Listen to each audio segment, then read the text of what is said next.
Great. Thank you, Jim, very much for starting this off. And thank you to everybody here in Utah who is joining us this morning.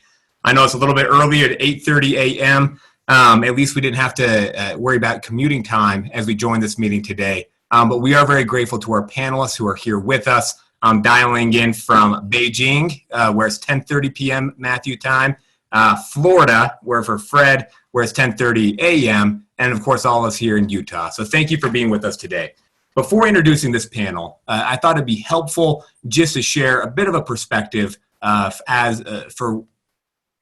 what World Trade Center Utah is doing this week. We know it's been a busy week for everybody. We're dealing with a public health crisis. We're looking at a significant economic shock that is affecting many businesses across the state.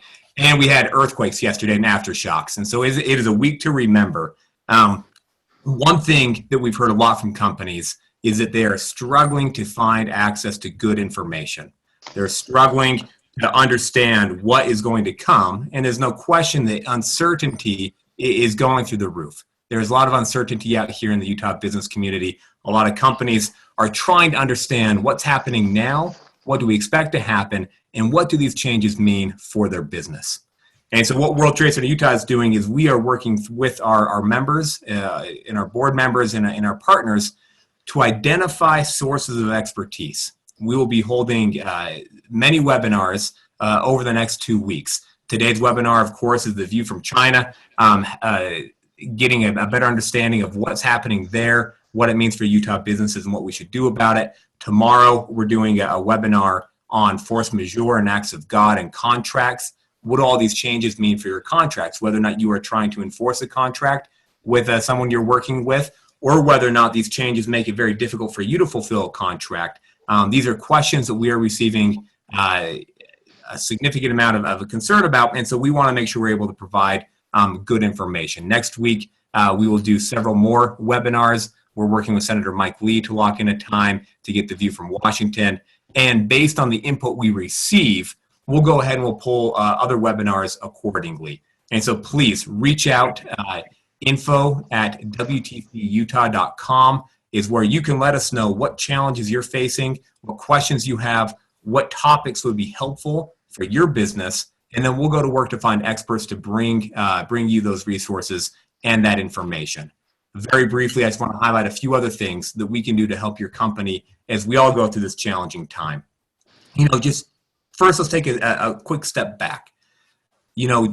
International trade and investment is so important to Utah's economy. Anybody who has heard me speak before has heard me talk a lot about this, since I won't bore you with too many stats or figures. But I do think it's important to remember that nearly one in four jobs here in Utah depends on international trade and investment.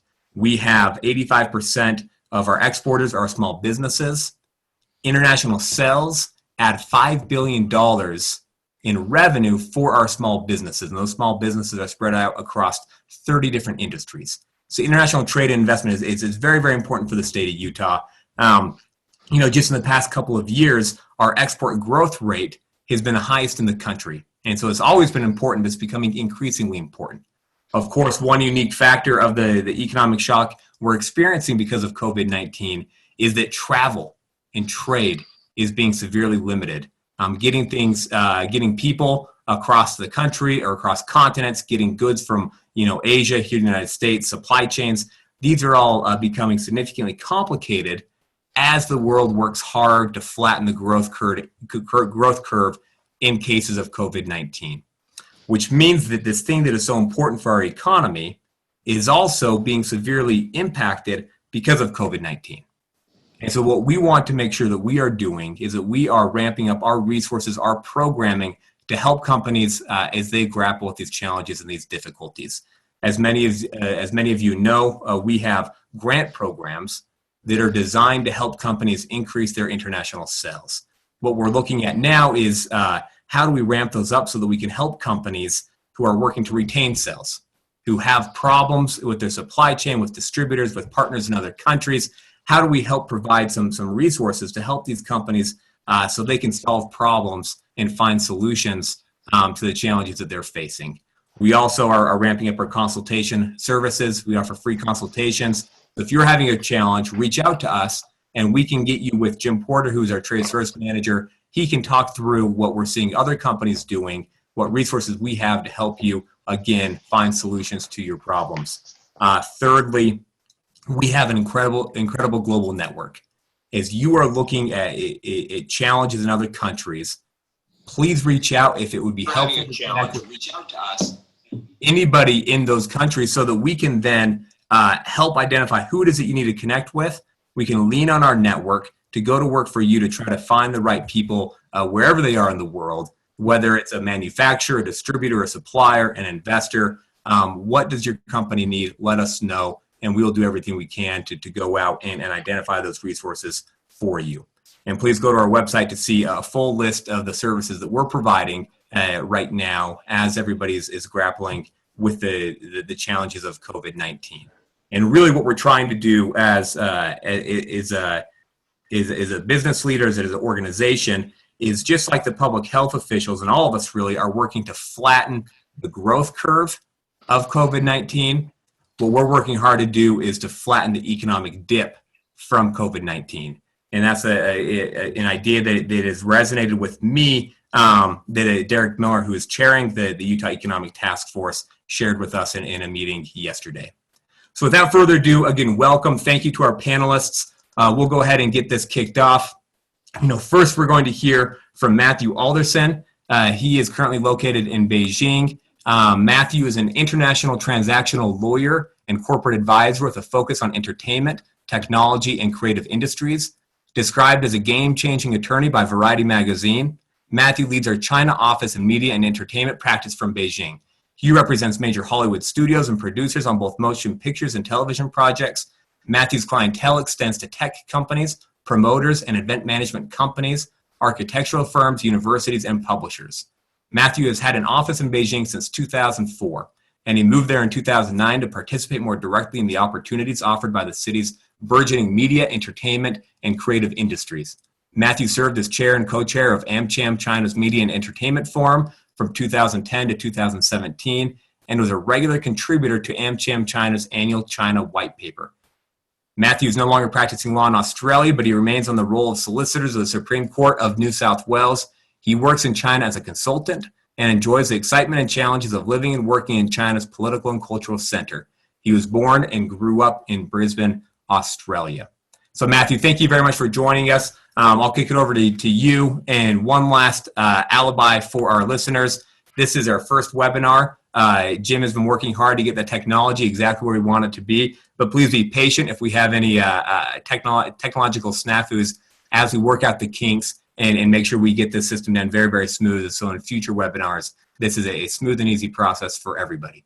So again, thank you for being with us. And Mathew, over to you. Well, thank you, Miles. I have an unstable internet connection here, so if I drop out or freeze at some point, please bear with me. I have very fond memories of a season that I spent skiing and working at Snowbird outside of Salt Lake City many, many years ago, so it's nice to be back in touch with folks in Salt Lake City again. I'd like to have a look today at the Chinese response to the pandemic. I'd like to talk briefly about the effects that we're seeing of the virus on the entertainment business. I'd like to comment on what I describe as the supply line question. And I'd like to touch very briefly on force majeure, as well as looking at, in conclusion, tips for doing business in China or with the Chinese. But before I do that, I'd like to attempt briefly to set the pandemic in a geopolitical context, because it's not an event that is unfolding in isolation. The virus has unfolded off the back end or during the currency of a trade war with the United States.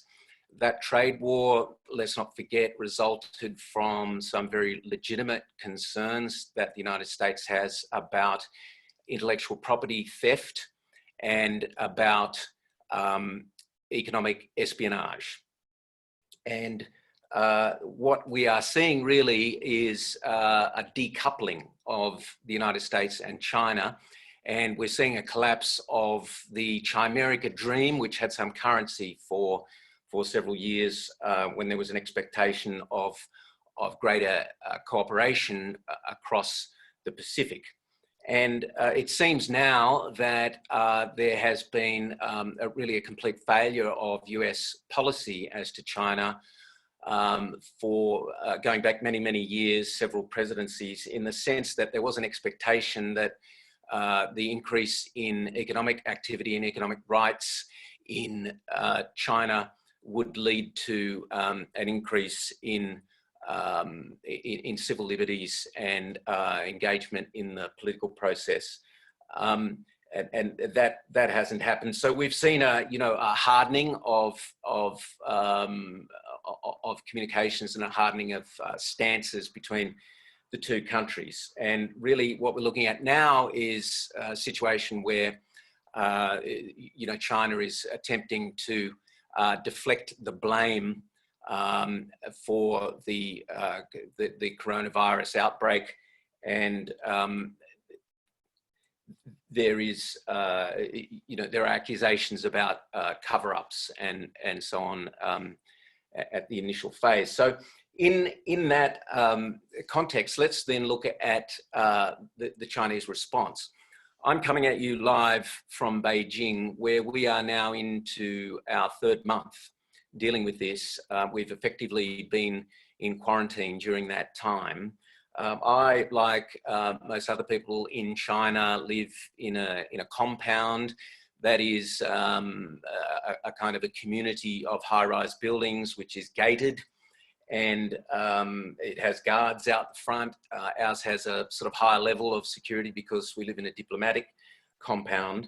But what has happened is that as the response to the virus has become more serious, these local communities have been activated by the party, and they are really micro-political and governmental organisations, and they've introduced a number of controls. So whenever I want to re-enter my compound, I'm free to leave, but whenever I want to enter or re-enter, I need to have my temperature taken, and anyone who wants to visit or to make a delivery needs to stand outside and be approved. So that's the kind of stuff that's going on all around the place. Now, in compounds down the road, you can see some of them. There have been curfews introduced, so people coming home after midnight just have to stay away. So what we're seeing is that there's really in evidence this kind of almost Confucian or collective response from the Chinese in the sense that you've got a population which is really set up to follow directions from above. And the Chinese people look to their leaders, look to their government really as almost like children looking to their parents. And I think that is to be contrasted with the situation in the United States and other liberal democracies like Australia, where there's a bit of a distrust at times of the government and a bit of suspicion about what the government is really trying to do. So obviously there was some perhaps initial bungling of the situation, but once the Chinese machine got behind the whole idea of dealing with this virus, the results were fairly remarkable. And I'd like to give you some sense of what some of the measures have been over the past several months in various aspects of life. First of all, the entire school and university system was shut down. So we have seen a situation in which we've got all students working from home, studying online. There've been mixed results there, but by and large, there's been a lot of discipline there and people are at home doing their studies. Travel has been extremely difficult. I'm looking down now at my phone because I want to share with you, if you can see it, a picture that I've got in my phone of an app. There it is. I'm not sure if you can see it, but what happens here is that we're required to verify that we've been in Beijing, in my case, which is where I live, or we're required to verify whether, and if so, where we've traveled. And this is done using an app which allows the phone provider to provide a report, which I just flashed up there for you to see, so that verifies that I've been in Beijing for a certain amount of time. You might see that mine was coloured blue, that the others are coloured different colours, going to red for people who've been away, particularly people who've been to Wuhan, which is the epicentre. So these are examples of some of the measures that are put in place. Employment, the nation's been mostly working from home, but now what's happening with business under pressure is that a lot of people now are being expected not only to work from home, but also to work for half pay. And also there has been some relief given by landlords under commercial leases. So most tenants under commercial leases for office space and so on are enjoying rent holidays. We're not sure how long that's really going to last. So that gives you some idea about conditions on the ground. As to effects on the entertainment industry, well, look, there are several. There has been a complete collapse of the box office. The box office being the aggregate ticket sales for theatres, for movie theatres. This is crucial to United States interests because the United States, Hollywood in particular, now depends heavily on China because it's such a massive market, particularly for Hollywood tentpoles and blockbuster pictures. By the way, we're seeing that effect in the United States now, although it started later than in China. We're seeing a collapse of the theatrical window. And what I mean by that is that traditionally what's happened is that movies go to theatrical release and then after 70 or 90 days, they go online for streaming.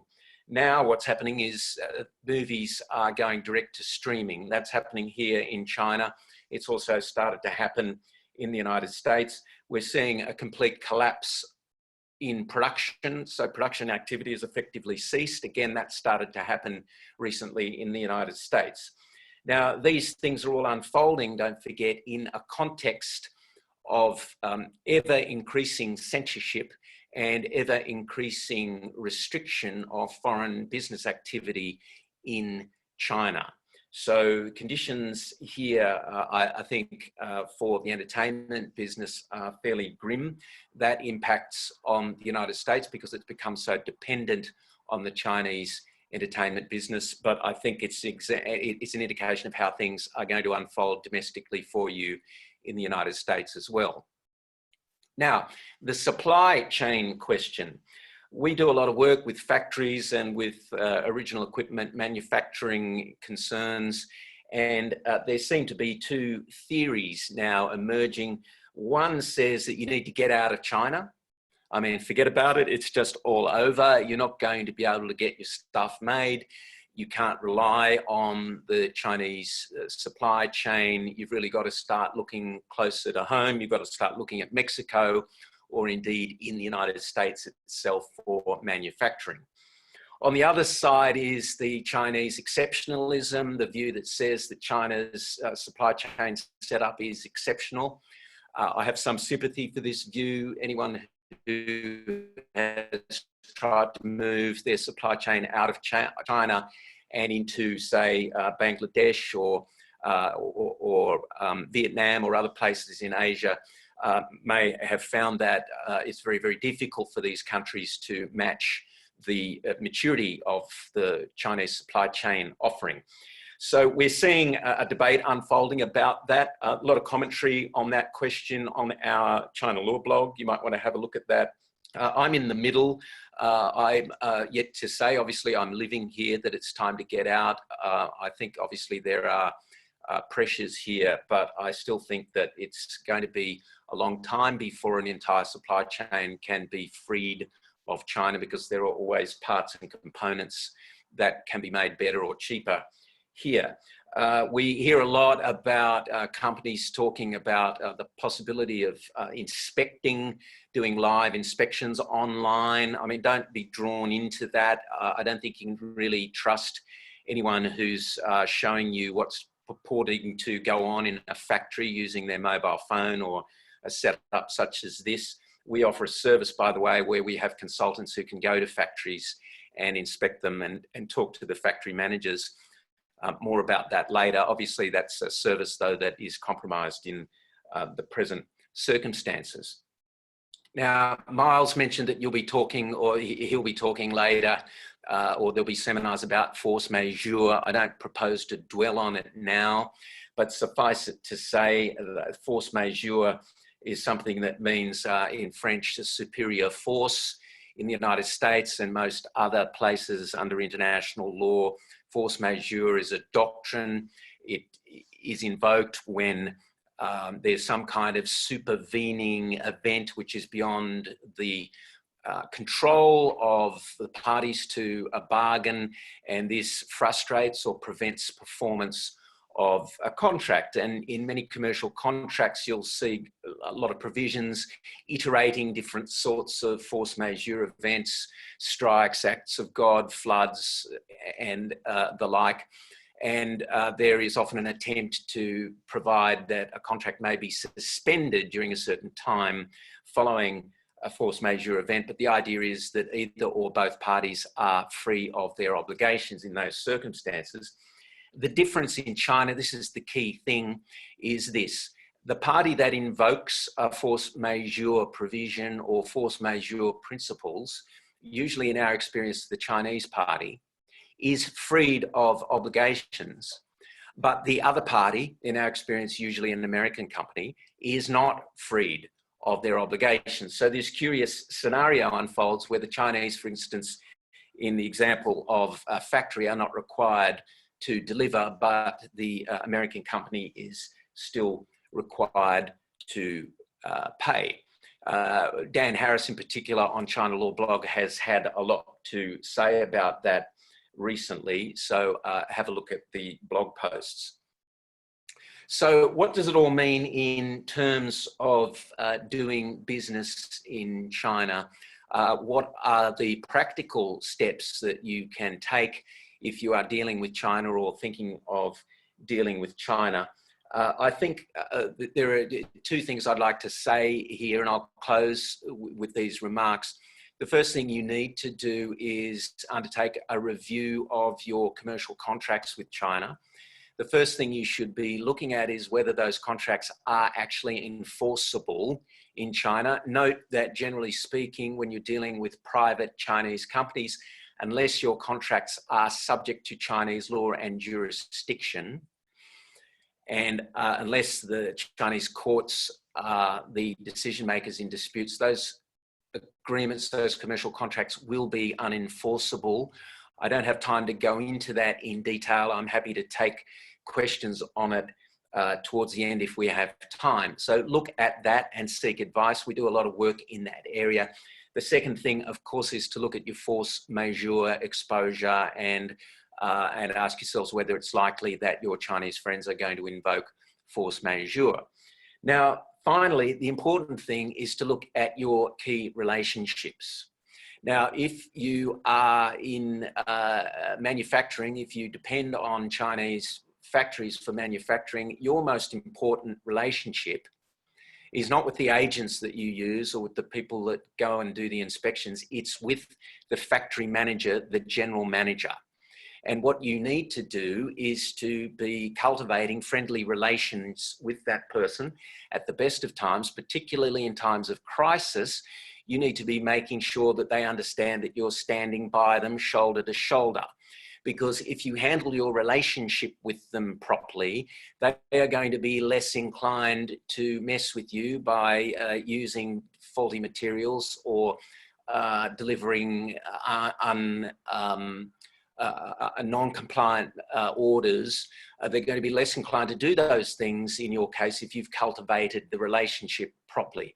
So look at cultivating friendly relations with those critical people. If you're not on WeChat, get on WeChat, communicate with the Chinese in China using WeChat, and focus on who the most important relationship is, whether it be in your supply line or in your business dealings generally. I think I'm going to pause there and possibly pass on to Jonathan, but I'd be very happy to take questions at the end if we have time.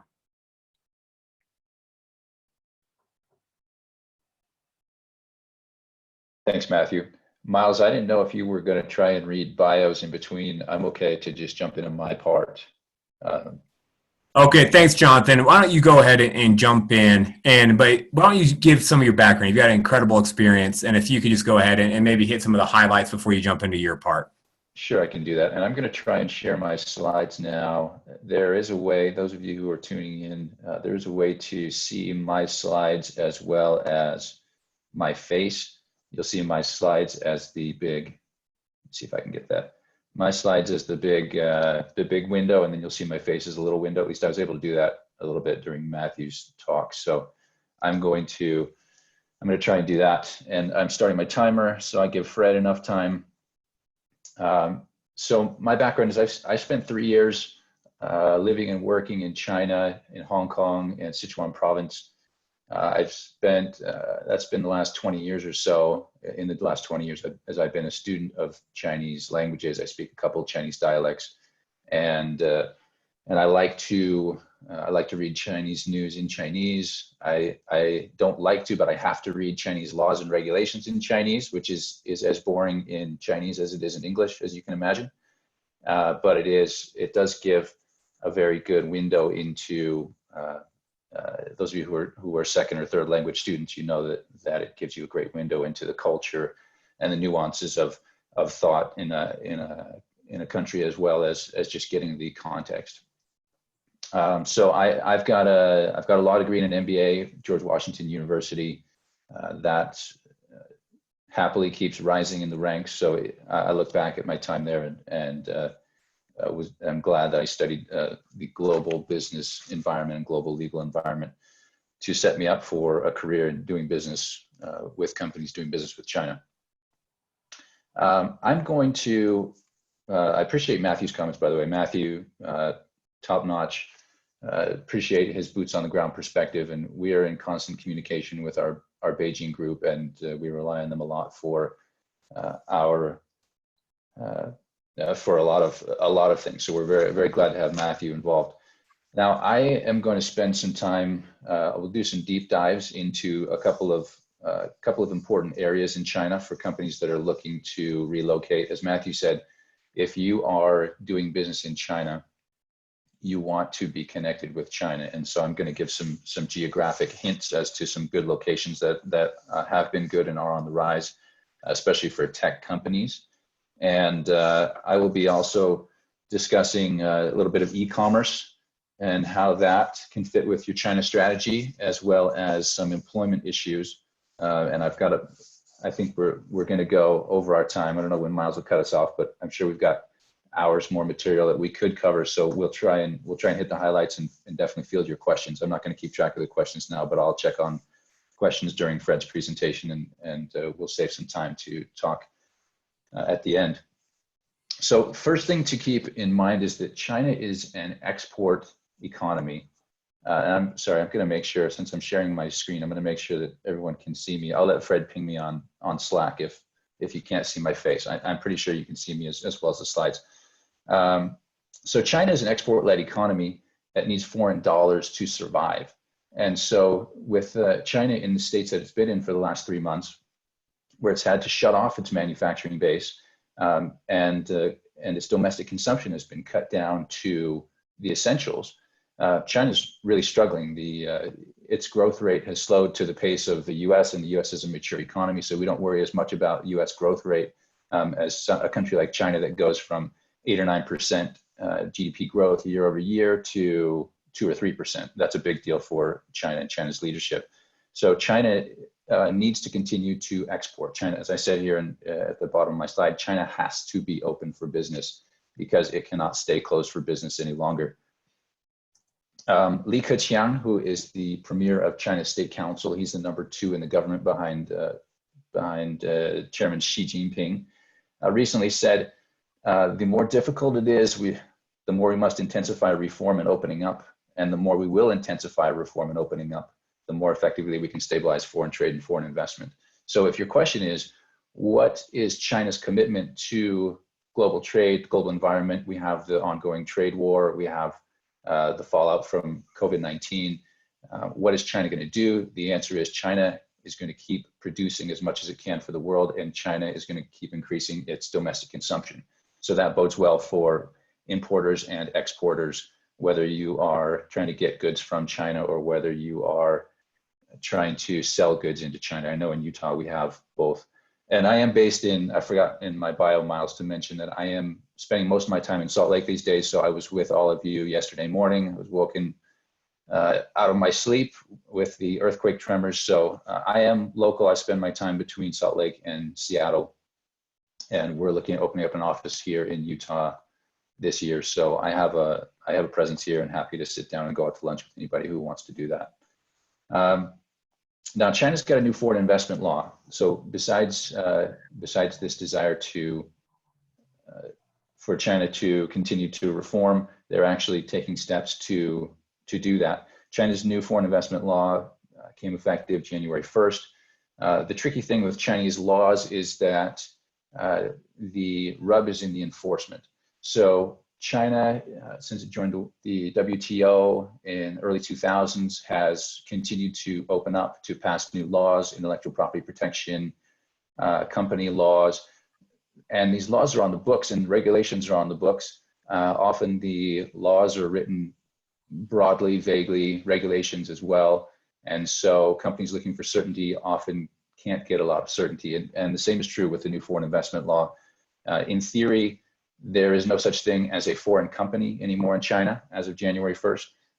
All the foreign companies are supposed to get same national treatment from the investment stage as long as you're not on China's negative list, as long as you're not trying to invest in it. And it does have a pretty large negative list. The US has one as well, mostly restricting communications, national security infrastructure, energy infrastructure. But China has a much broader negative list. And so we're all patiently waiting and watching to see if this national treatment, how far that goes.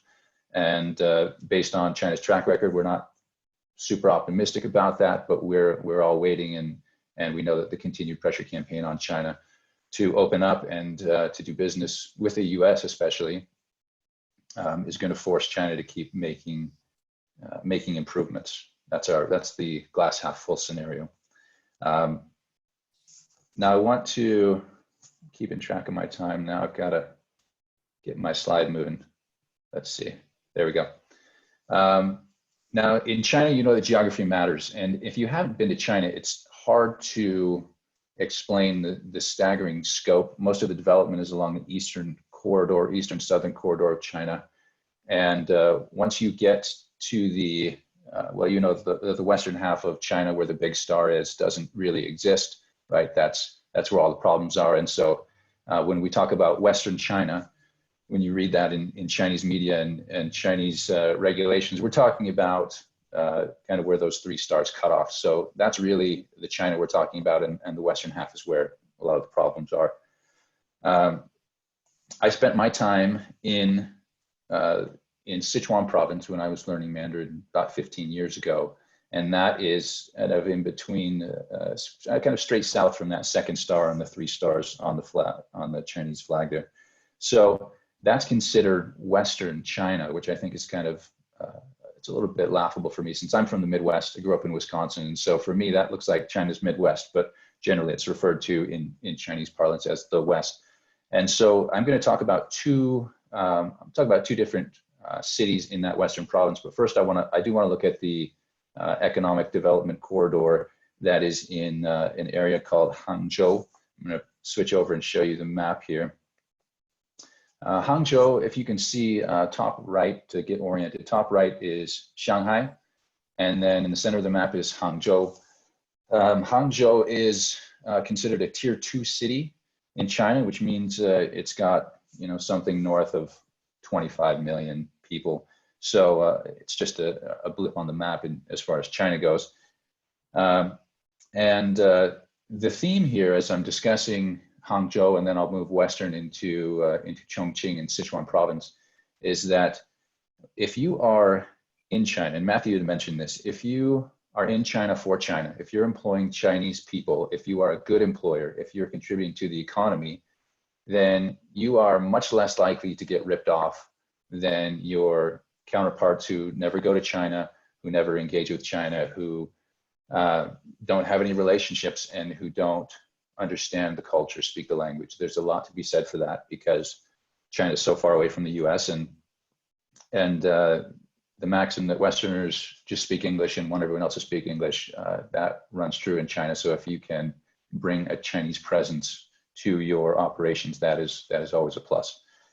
Now in Hangzhou, there is a new economic development zone being put in. Hangzhou is going to host, China and especially Hangzhou is going to host the 2022 Asian Games. And China is in the process of building up what is called HYEDA. That's the HYEDA at the bottom of the screen. It's the Hangzhou Yuhang Economic Development Area. And it is an area where it's kind of like a Silicon Valley, Silicon Slopes situation, where you have a lot of high-tech industrial park, got robotics companies. There's a lot of biomedical. I think there are 220 research and production facilities. And this is not in Shanghai, but it's within 45-minute drive of Shanghai. And of course, there's high-speed rail, so you can get there much quicker. So in terms of thinking, well, we want to be close to a population center. We want good, talented tech people, which I know is important to Utah companies. And we want access to good high-tech industrial capacity that can also be found in Hangzhou. Now, it's not just a good place because of its geography. It's a good place because the infrastructure is being improved. The Grand Canal is being increased ×3 capacity, and that runs from Hangzhou all the way up to northern China. Alibaba started there and is based there. Other companies like Owens Corning, Hitachi, Mitsubishi. There's a lot going on, and for Chinese or for foreign companies, there are a lot of economic incentives to set up shop there. There are currently rent subsidies available up to 1,000 square meters or 1.5 million yuan for up to 3 years. There's subsidies for R&D stage companies where you can get up to 6 million yuan over 3 years, and up to 10 million yuan for biomedical projects over 5 years. There's also angel investment funding available up to 10 million yuan. And then for even larger companies, the dollar amounts get bigger. So it is, if you're wondering whether China is serious about doing business with foreign companies, the answer is yes. And it's in the rent subsidies, and it's in the other monies that are available. They want to do business. The caveat is when you go in, you need to protect yourself with good contracts. You need to protect your IP before you go in. So there's definitely a right way to do it and a wrong way to do it. But if you're looking for fertile ground, this area in Hangzhou is, it's just like Silicon Valley, Silicon Slopes. Now I want to switch directions because I'm keeping track of my time. I want to make sure I do cover a little bit of e-commerce and a little bit of employment. So I'll just say that here in the middle of your map, you can see Chengdu and Chongqing. And this is considered Western China, though it's really not that far from the coast, as you can see. And the government is setting up, these are about 4 hours apart. So let's say this is geographically the same size as the state of Utah, getting from Salt Lake down to St. George. So between here, they're going to be building up infrastructure. They have high-speed development there. So you can think of this as one economic zone, and they're calling it, China's Twin Cities. So you will be hearing more about that. The municipalities just had their first meeting, a high-level meeting on moving forward on February 28th. So this is a very new development. And it's going to be very much like Hangzhou, it's going to be a technology corridor. And it will have access all the way down to the ports in the south. So it's there's a lot going on. And if we have more time, I would go into it, but I want to keep moving to make sure I save Fred some time. Now, e-commerce, I've had a lot of inquiries from Utah companies and other companies lately about engaging in e-commerce in China. And there are lots of things that we learned collectively going through the COVID-19 in China in the last few months. The powerhouses, which are JD.com, Alibaba, Taobao, which is owned by Alibaba, You've probably heard of companies like ByteDance. There are technology companies that are huge, and they have customer engagement down to a science. And China's got about a 20% penetration in e-commerce right now, and that equals about 280 million people, which is 2/3 the population of the United States. So if you're wondering whether e-commerce will continue to grow, if it's going to be a viable way to do business with China, the answer is absolutely yes. You have companies like Chongqing and Chengdu, that corridor that I mentioned to you. They're going to be the springboard to Western China. They're a big focus right now, and those two cities together have the same population as the New York City metro area times 2. So a lot of opportunities. And President Xi, or CCP Chair Xi Jinping, said recently that he wants to unleash consumption to counter the lost consumption during the last few months. So as I mentioned before, there are 2 ways that China can keep itself afloat economically. One is to increase exports, one is to increase domestic consumption, and the CCP is on board for doing both of those. I'm going to quickly go through a couple of things on China's workforce, because I know a lot of Chinese companies a lot of US companies and Utah companies have Chinese employees. And so the question is, what do we do with our employees during this time? There have been a lot of new employment laws and regulations issued during the coronavirus. They're national, they're local, and so it's important to understand what's going on. We won't know how the courts and arbitration tribunals are going to be dealing with changes that happen, but the high level advice we have is that it's not the time to fire people in China. Yeah, your belt may be tight, but it's time to tighten a little bit more. Terminating employees, laying off it's not a good time to do it if you can avoid it, because China's trying to stabilize. The CCP stays in power by keeping people happy and fed and employed. And so if you are part of the problem, that is, you don't want to be on that side of the fence in the coming months. Now, lastly, just good practices when you're engaging with China. As Mathew had mentioned, and I want to reiterate, you need to protect your IP. You need to be doing your due diligence. You've got to use good contracts that are in Chinese, in English, and enforceable in China. And then on the employee side, you need to do an employer audit to make sure that all of your employment-related issues are tied down. So I'm going to, I've got lots of other things to talk about, but my time is up, so I'm going to kick it over to Fred, and we will take some questions at the end. Thanks, Jonathan, for that. And I apologize on that last transition. We're all adjusting to telecommuting at home and doing homeschool at the same time. And so I had some kid disruption between between Matt and Jonathan. But Fred, I'm going to go ahead and read your bio, if that's okay, since people here in Utah aren't as familiar with your background. Sure. So Fred is a customs, international trade, and intellectual property attorney at Harris Bricken, where he co-chairs the International Practice Group. Prior to joining Harris Bricken, Fred led the legal team at an international brand protection. Oh, sorry about that. My screen jumped back to Zoom. International brand protection consultancy based in Hong Kong. Earlier, he worked at a Shanghai law firm as a foreign legal advisor and later joined one of the oldest American law firms in China, representing foreign clients, navigating China's business landscape, as well as Chinese clients entering the U.S. market. Fred started his career as a diplomat, and his first overseas posting was at the U.S. Consulate General in Guangzhou, China. He is a proud alumnus of the University of Michigan, Notre Dame, and the Chinese University of Hong Kong. He is fluent in Spanish and Mandarin Chinese. So, Fred, over to you. Thank you for being with us today. Thank you. It's a pleasure to be here with you. I just want to make sure that you can see my screen. My slides. Can you see those? Yep, I can see them. Okay, great. All right. Well, thank you again. I haven't had the chance to visit Utah yet. I'm looking forward to doing that. But during my time in the Foreign Service, I did get to work with many colleagues that had strong connections to the state. So that was certainly a great introduction to the state, and of course now working with Jonathan, that's going to a different level. So just to jump right in, let's take a quick look at what's happening in terms of trade. We have this trade war going on, as Mathew and Jonathan both mentioned. This is really creating the framework for everything else that's going on.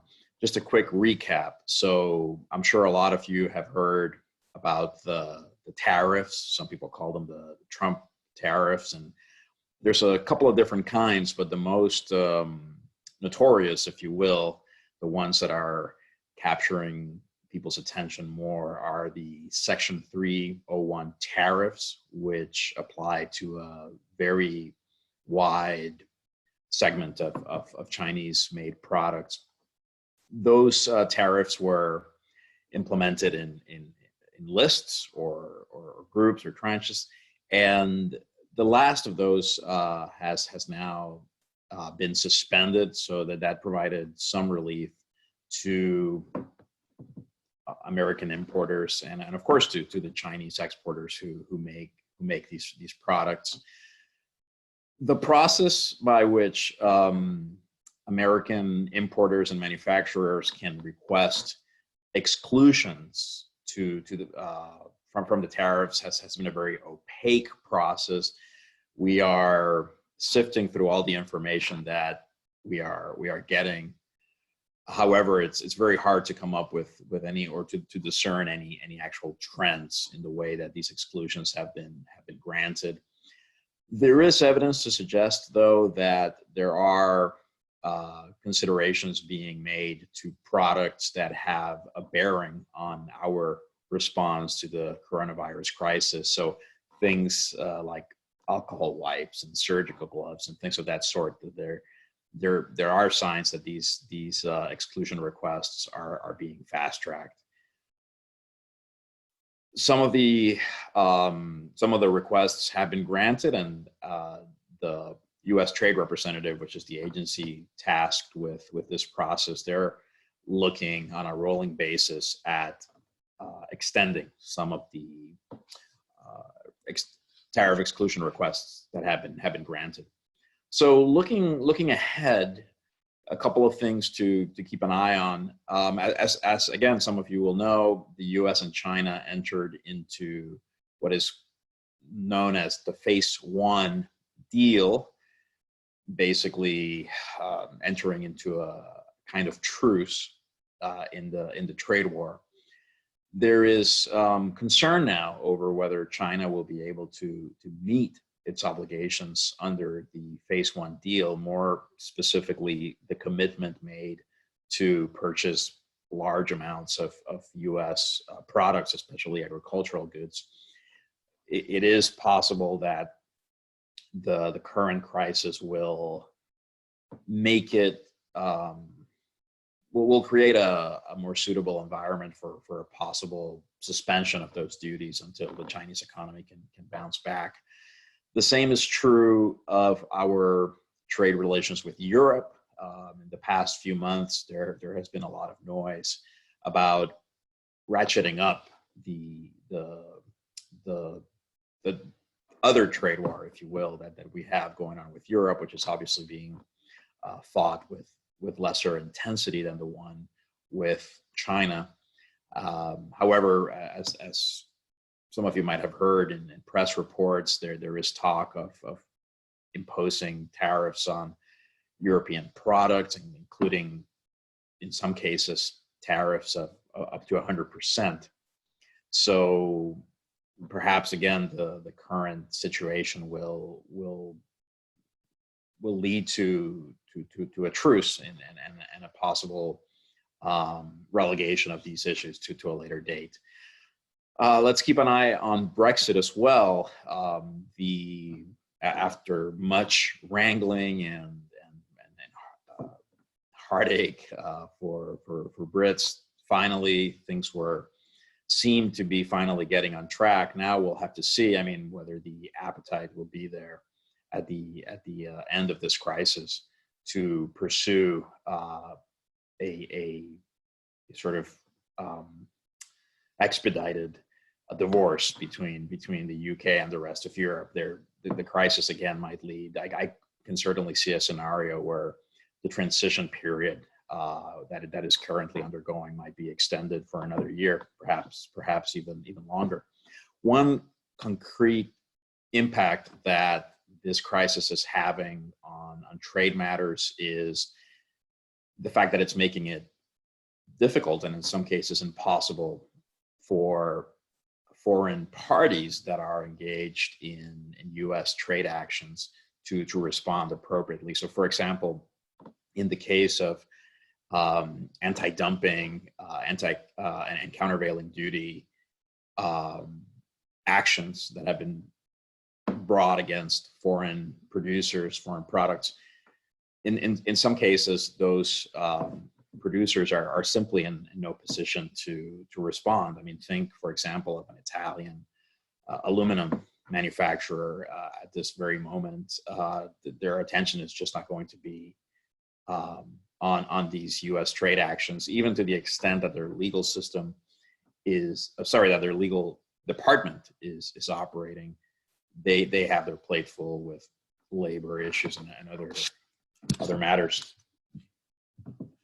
Some practical impact or some practical consequences of what's going on here in the U.S. Look for delays at the border, whether you're looking at cargo or passengers. Even though more attention is being placed on the passenger side with the closure of the border now, that they're talking about that, and all these long lines that we've seen at airports. Look for Customs and Border Protection, which is the agency tasked with inspecting both cargo and persons coming into the United States. Look at resources being shifted away from cargo inspections, or at least some cargo inspections, to help with management of the at the ports of entry of people coming in. With cargo, look at more stringent inspections. Every day I read something in the newspaper about how long the virus can survive on a particular surface, right? And then as we get more information about that, look for customs to start taking its own measures to protect officers and consumers, and also to try to isolate shipments that could potentially have the virus present.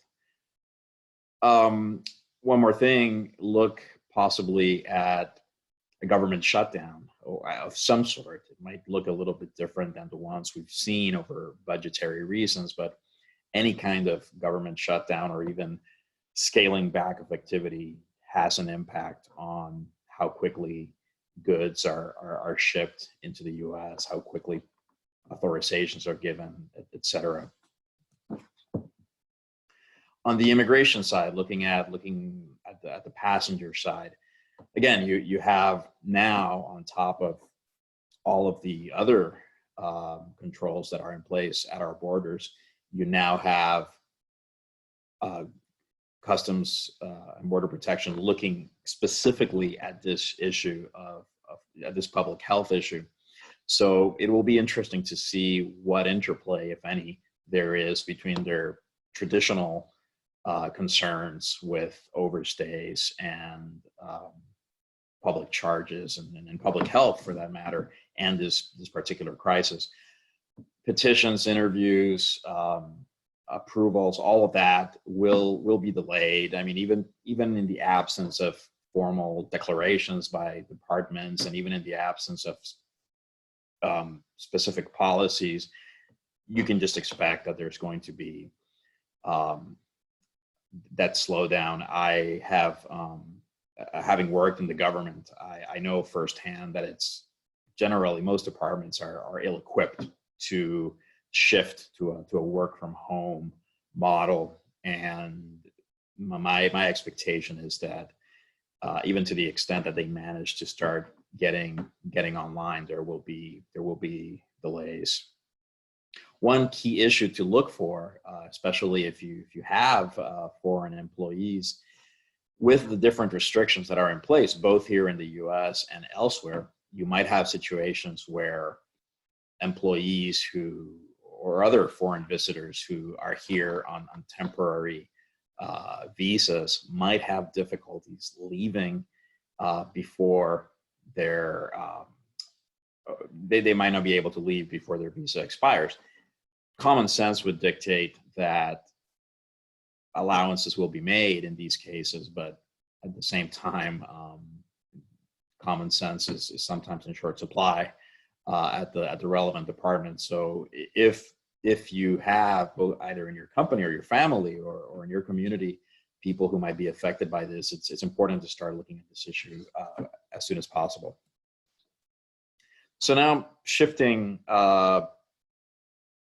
away from China, but staying in the region, I just wanted to take some time to talk about Taiwan. I know that many of you in the audience will probably have ties to Taiwan, might have even spent time there, might have learned Chinese there.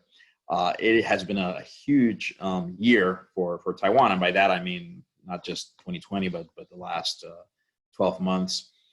You had, of course, the re-election of Tsai Ing-wen, due to a number of factors, of course, but it was an election in which what's been happening in Hong Kong and the crackdown on pro-democracy protesters there, that definitely loomed large in Taiwan as people made their choices. China has unexpectedly reacted badly to the situation, although given everything that's going on, perhaps their response has been a little less vigorous than it might have been otherwise. As a result of the elections, you're having a general, well, the elections on the one hand evinced a repudiation of the more pro-China approaches in Taiwan, certainly the KMT's own approach. And now you're seeing, even within the KMT, there is a movement to move away from that pro-China line. It will be interesting to see how that plays out over the next couple of years. In general, the Taiwan's response to the COVID crisis has been commended. In a way, the fact that China started restricting travel to Taiwan in the months prior to the election actually has turned out to be a blessing in disguise. As we come up with our own responses here in the US, it's worth, I think, looking at what Taiwan has been doing. They took action promptly. Some of what they did was perhaps at that time, some people might have thought it might have been a little too much, but in the end, the result has been that they have now been able to largely contain the spread of the virus and carry on with life as usual for the most part. So something to look at. And with that, I will stop and turn it back over to, I guess, to Miles, and also open up for questions. Thank you. Great. Thank you, Fred, for that. And Matthew, Jonathan, and Fred, thank you so much for being with us today.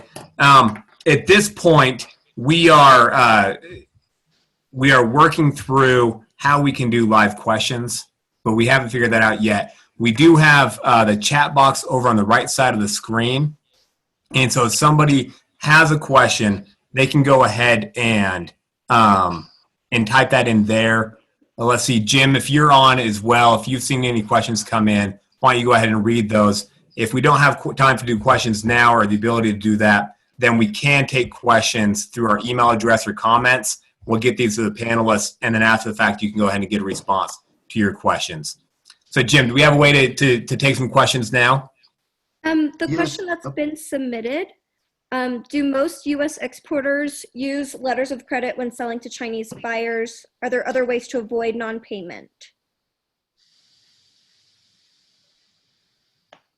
I can start answering this, and Matthew and Fred can jump in.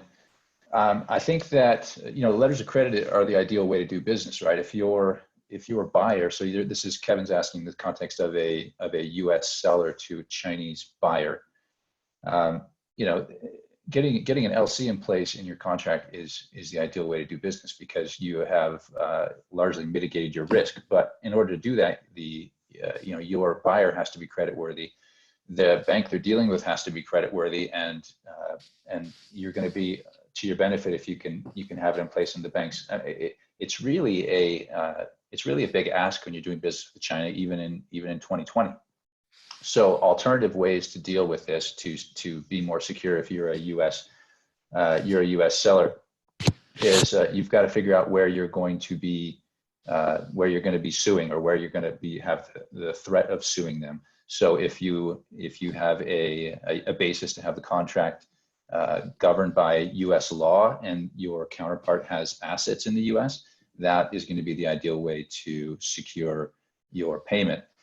If they don't have assets or a presence in the U.S., then you're going to have to look at enforcement in China, which is, of course, complicated, but it's not, if it's done the right way, it's not really more complicated than enforcing your contract in the U.S. Chinese courts do respect Chinese contracts if they're written the right way, and it just takes a little more legwork, and you've got to look at each individual transaction with your buyers and decide how valuable is this buyer? Can I get advance payment, or can I get an LC in place, or if I have to sue, what's the worst case scenario, and can I get my lawyer to write it into the contract to the point where the Chinese company understands that you can enforce your rights if you need to.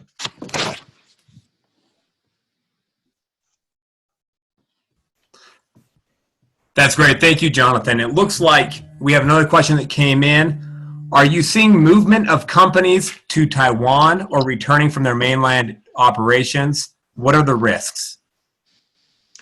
I can talk to this, and again, if Jonathan and Mathew have anything to add, please do, of course.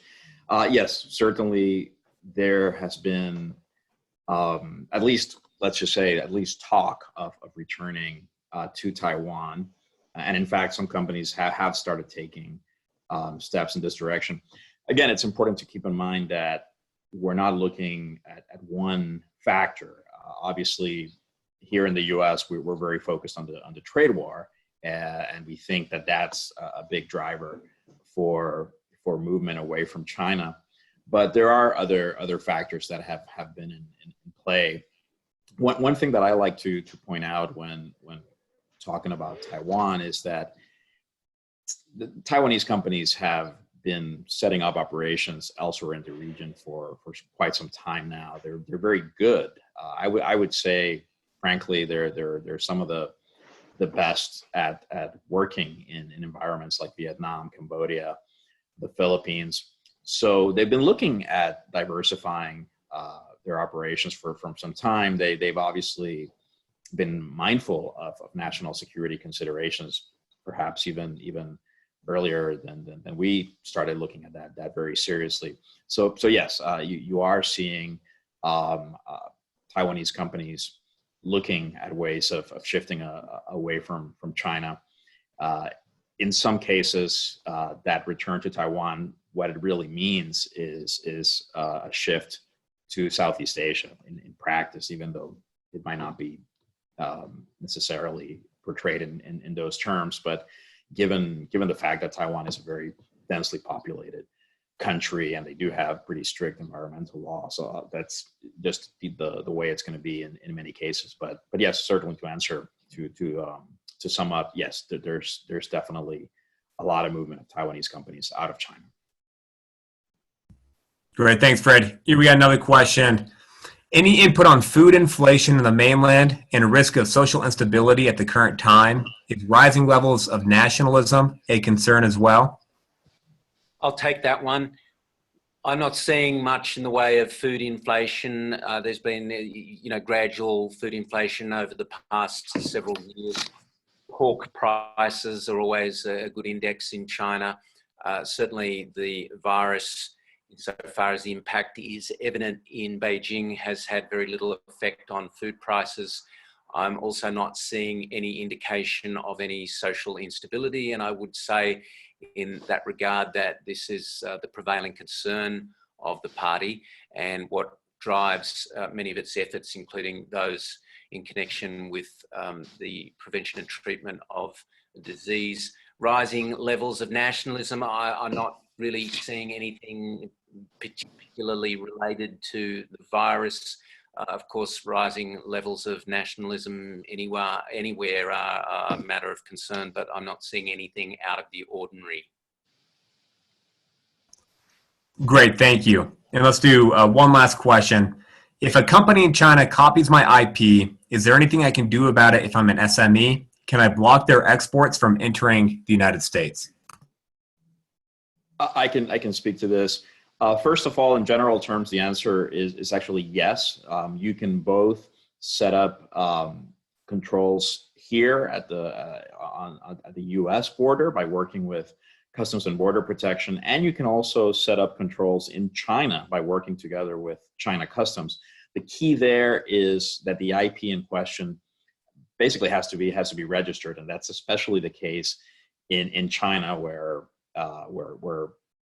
Customs will want to see actual registrations, not unregistered trademarks and that sort of stuff. In terms of what else you can do, you can work with law enforcement locally in China to go after the vendors, to go after the people who are making the fakes. It's a process fraught with issues, but at the same time, based on my own experience, I can tell you that every single day, maybe not at this very moment, but in general, the Chinese authorities, every day, they're going after counterfeiters. Also, the courts, as Jonathan was saying, I mean, in the same way that Chinese courts will respect Chinese contracts, they'll do the same with Chinese IP registrations. And again, it's not going to be the same as going to court here or in Europe or somewhere else, but the fact is that companies on a regular basis, foreign companies get favorable judgments for IP infringement. That's great. Thank you, Fred. And thank you again to Mathew, Jonathan, and Fred for being with us this morning. And thank you for everyone who tuned in. Just a couple housekeeping items before we conclude. For the participants, when you log out, you should see a link pop up to a survey. Please make sure you fill that out. We want to get your feedback. We want to make sure that we're able to calibrate these webinars in a way that is most effective to our Utah companies. And then a reminder, tomorrow at 9:30 a.m., we're doing another webinar on force majeure, acts of God, and contracts with Parsons, Bailey, and Latimer. And so this concludes today's webinar. Thank you very much for joining, and we look